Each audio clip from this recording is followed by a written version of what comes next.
Fairly correct. Historically. Historically. For the war-based stuff. Yep. Okay. Do we need to do a history bit? No. I don't believe we do. I don't believe we do. You can if you want. Oh, look. Where is it? Just so you can push the button. Yep, here we go. Here we go. Presenting Paul's History Bits. Gosh, that worked out well, didn't it? I'm just not quick. When I turned it down, I should have turned it back up again. Yep, sorry. I'm just learning the new system. Now, this is the campaign of the Shenandoah Valley. It was about 1864, and like the war had been going on for a couple of years, about 3 years, thereabouts sort of thing, and it had been going on for quite a while. Now, in the Shenandoah Valley, there was I think it was called the Virginia Military Institute, which was like a training station for cadet soldiers and sort of thing that were being, built up for a lot like West Point for people who are international who don't know. A lot of people have heard of West Point because it gets used, as a... Well, I assume because they're in war, they had to train up their cadets anyway. But this was like a Confederate version of that, if you will, sort of thing. They pulled the cadets out in defence of the Shenandoah Valley. They couldn't get the other... Yes, around the town of Newmarket. And they were only to be held in reserve just to bolster, and of course there was much derision about them, being used because they were essentially boy soldiers. And as I have said before today, boy soldiers quite often are extremely effective because they don't know or have a very poor understanding of the concept of death. Oh, and also high testosterone without the full without concept of the frontal frontal lobe yes. working, yes. So they charged up the hill and they captured a gun in, collaboration with the units on either side of them sort of thing. And they fought very well and fought very bravely. And look, considering the slaughter that was going on around them, they had relatively light casualties. I think there was about 10 deaths. 10 deaths. 10 deaths. 273. And 40-odd casualties like that were wounded, sort of thing. So they got off fairly lightly. And there was about 275. Something. 270 something. 275, something like that. So that's the precision information that you've come to expect from Considered and Conceited. Hey, I have to admit, the Civil War's not my strong point. You've done well. Like we both, literally, I walked in and I thought, oh shit, I haven't done the other bloody movie. So I quickly sat down. Pip, come half an hour late.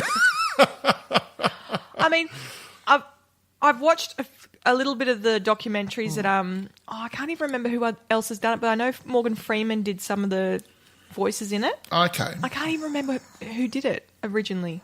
Anyway, so I've heard a little bit of it, but it's not my strong war. This film is... I found for this film, though, maybe if I had a better understanding of that particular battle, maybe I would have enjoyed the film better. I don't know. No, I don't think it really mattered. They were in the centre of the line. There was no manoeuvring other than to push forward, and they pushed forward, and they took the objective. And they did it off their own bats, and they were very effective in it. And so, and obviously once that was achieved, they'd been pulled back because they weren't supposed to be frontline soldiers because, clearly they weren't trained, but, to full effectiveness. But, boys being boys. So, yes, so they took one of the guns and the others took several of the other guns sort of thing. I think 5 guns were captured. Historically, there was also they had their own 2 guns. They had 2 cannons themselves. Okay. That were used in collaboration with the main assault. Okay. I found this film a little dull. I found some of the portrayals of the main characters. So they said there's 7 friends, though to me some of them aren't really friends. Yes. And only 4 come back. Yes. I don't understand the relationship between John Wise and Jack. I thought that was weird because it wasn't set up very well. The script writing on that was a little poor. Go on. What else? I didn't understand why they needed a rat and what the go of the rat was and why there was only one little boy amongst all these massive 16 to 18-year-old boys. Yep. So that didn't get... maybe it was supposed to be a bit more... maybe he was supposed to run around, do things for them or capture things for them or do things for them, etc. But that wasn't... I didn't get that. Well, so it didn't make much sense to me. Well, clearly the level of script writing here was not great, and it certainly wasn't done by Josh Olsen. I have a new toy.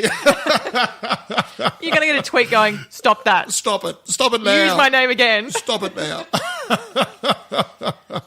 So I found all that a bit... And It I was didn't rubbish. The love Come on. did not make sense. No, Because she was a cow to him. He didn't even say anything to her and suddenly they're in love. Yep. And it wasn't even... There's some love at first sight scenes that you get Yeah, and you but go, oh, they're wow. teenagers, Pip. I mean, I was surprised they weren't bonking the night before. Well, because that wouldn't make a great storyline, Paul, for what they're trying to... He's supposed to be one of these guys, etc., blah, blah, blah. Blah, blah, blah. Yeah. Yes. Oh, we're doing King Lear now, are we? And the old judge connection and the way that everyone's being portrayed was just a bit... So essentially what Fake? you're saying is it was presented in such a way where you were not invested in any of the characters whatsoever. None. When they died, I didn't bat an eyelid. No, neither did I. I just went, poor buggers. All I just went was, Paul's picked another war film. Typical. No, but most of the war films I pick, look, most of them I've seen before, and I know the good ones from the bad. I don't... You still make me watch the bad ones, though. That's true. But that's only when I'm feeling particularly vindictive and I want to pull out Apocalypse Now. I've seen that. We don't need to see it.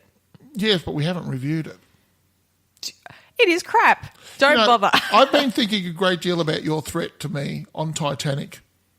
Hey, mate, if you want to go there... Well, I think I'm almost going to have to, for the simple fact that I do not want the Damocletian sword hanging over my head. Oh, so you're just going to go, all right, I'll go. take it. Do it. Do it now. Don't make me wait. So I'm going to break a vow to myself. So, yeah, because what was the film I was going to make you watch? The Postman. You know what? No, don't. You can't change it now. I've already written down what the films are for next week. No, I know. I'm not going to... It's coming very shortly. Winter is coming. Winter is coming. How are we all going on Game of Thrones, guys? Are we strapped in for next week? Can I just say... What? You put a whole heap of the thing on my... There's a lot of people upset at the moment about Game of Thrones. I've heard, but I'm only up to season 5, but I'm 2 episodes short of season 5. I went to go watch season 6 and I went, hang on, that doesn't make sense. I can fix that tonight. That's fine. Yay! Yep, it's all good. Cool, because I don't know what's going on and everyone's about to talk about it. I go, don't talk about it, I'm 2 seasons behind. Anyway, so we're getting distracted. Well, look, let me put it this way in perspective. The production values of Game of Thrones far exceeds that of this film. Well, now I'm worried. And it's just a TV show. But the thing is, everyone keeps saying all this bad stuff about what's just happened in Game of Thrones, and they're really upset. And now I'm thinking, well, hang on, do I really want to invest another 2 seasons worth only to be disappointed at the end? Well, you see, it just depends on the person. I'm not disappointed. I think it's fantastic. You think it's fantastic? I think it's fantastic, and I can't. Don't tell me about it, though. I'm not going to discuss it with you. But this is it. I'm frustrated, and you need to pull Hurry your up. finger out Yes. and get up there so I can talk about it. Because I need to talk to someone. I think it's thoroughly justified. Okay, because a lot of people are really upset. I was talking to Carly, and she was not happy. But they didn't pick it. I picked it. I picked it about 6 or 7 episodes before. Okay. Yes, and so I feel rather smug at the moment. Okay. Yes.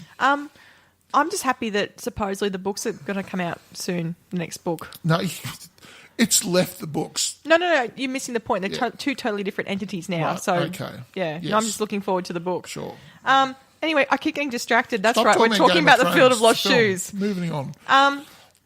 Yeah. I wasn't excited. It was very B grade. It wasn't a great thing. Everything was substandard. It wasn't like awful, but it wasn't exciting. Okay, look, getting down to brass tacks here. Yep. Would you recommend it to somebody else to watch? I All right. wouldn't. I would say you are better off pushing needles into your throat. Well, that's a bit hardcore. That's how I felt.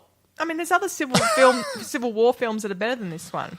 It's just Much better. Do you know what? It was not mildly offensive, but it was obviously done by somebody who was sympathetic to the Confederate cause, and they're glorifying it. Yes, and it's kind of revisionist history, because all of the people that were involved, they were all anti-slavery, and they were showing, everyone for the most part treating slaves, with a great deal of humanity, and it kind of smacked of, well, that's not how the Confederacy really was, That's how it came across to people who are living on the other side of the world. Who, they may have been trying to intend something else when they put this film together, but that's how it looked to me. It looked like they were trying to rewrite history a little bit and put themselves in a better light. Yeah, I think so. And some of the lines were just a bit corny and... A bit? There was cornfields made out of the entire script. It was terrible script writing. It was shocking. It would have been far better if they had... Don't... Josh writing the script. You know what's going to happen? He's going to tweet you and totally abuse you. You're totally screwed next week. Bring it, Josh. Don't. We don't want confrontation. You don't want confrontation. I live for it. That's why I don't have a Twitter account. Right now I'm going red, going, oh my gosh. Anyway, let's. Do you know how much entertainment I'm getting out of watching your face at the moment? Anyway, I'm going to change the subject. Star rating, Paul. Oh, 2. Didn't have to think about that. I thought about 1, but I think that's a bit harsh. So I reckon I'll give it a 4. It's not the worst film I've ever seen. I give it a 2. It's not great. And a complete apology to you, Pip. Nobody should have to watch that. That really was rather bad. Thank you. Yes, I'm sorry. I should never have picked that. But I just went in blind. But then I pick crap films and I haven't seen and I feel bad. See, the good thing is we're brave, and at the end of the day, we watch something really bad. We've got to... It's like pulling the pin out of the hand grenade and throwing it away into the bush. Nobody gets hurt, and you don't have to throw yourself onto the grenade. Do you know what I mean? You just throw it away and say, everybody else down. That's what I mean. No one has to watch this now if they don't want to. No, don't. And thoroughly recommend you don't, because it's That's just... only an hour and a half of your time that you waste, though. It's not like a 3-hour... But it's gone. And you might have a heart attack halfway through it, and this is the last thing you're watching. I know, you just tune out. You're not going to kill yourself over it. You might die of boredom. Anyway, so that's 2 stars from Paul and 4 stars from me for The Field of Lost Shoes. Yeah. I'm sorry, but if you're going to do a Civil War film, you do better than that. You do better than that. Anyway, Paul, your magic movie moment. Okay, now I've had a little bit of a think about this. Now, last week I did one from Jim Carrey. Now, I thought he was marvellously, and may I say, Americanly optimistic. He really, really was. And I thought about that, and I thought what I might do is I might do a little series of getting stars from various who are doing these kind of university speeches, and I thought I'll throw in the Australian one. Who have we got for the Australian one? So I found some people may not know him, but he's Tim Minchin. Oh, I love Tim Minchin. He's a little bit of an arty-farty sort of guy. What do you mean by that? He is a little bit arty-farty. He's not arty-farty. He did an arts degree. What's wrong with an arts degree? He wears eyeliner. Yeah, to make himself stand out. Sure. He is a musician-comedian. Yes, and he's a very music good composer. One. Yes, but I don't think he even wants to put himself in a box. He is a bit of everything. He's acting. He did an ABC TV show. He's another Stephen Fry. All-rounder. You know what? I'm just thinking, because I just had a brainwave right then. Was that what was happening on your face? What was this brainwave that overtook your whole face? That was scary. I wish I'd filmed it. And what I might do is I'll go off this week and see if I can find a really good speech from Stephen Fry to university students. You're just picking different countries. And I'll try and find a few others. I might go like Germany and, or France, and try and get some, obviously speaking English, because otherwise we are essentially an English-speaking podcast, because essentially our accents are atrocious. I didn't realise there was another way to go. So, look, here it is. And this is Tim Minchin, G'ing up. Now, I just want people to remember how uplifting and optimistic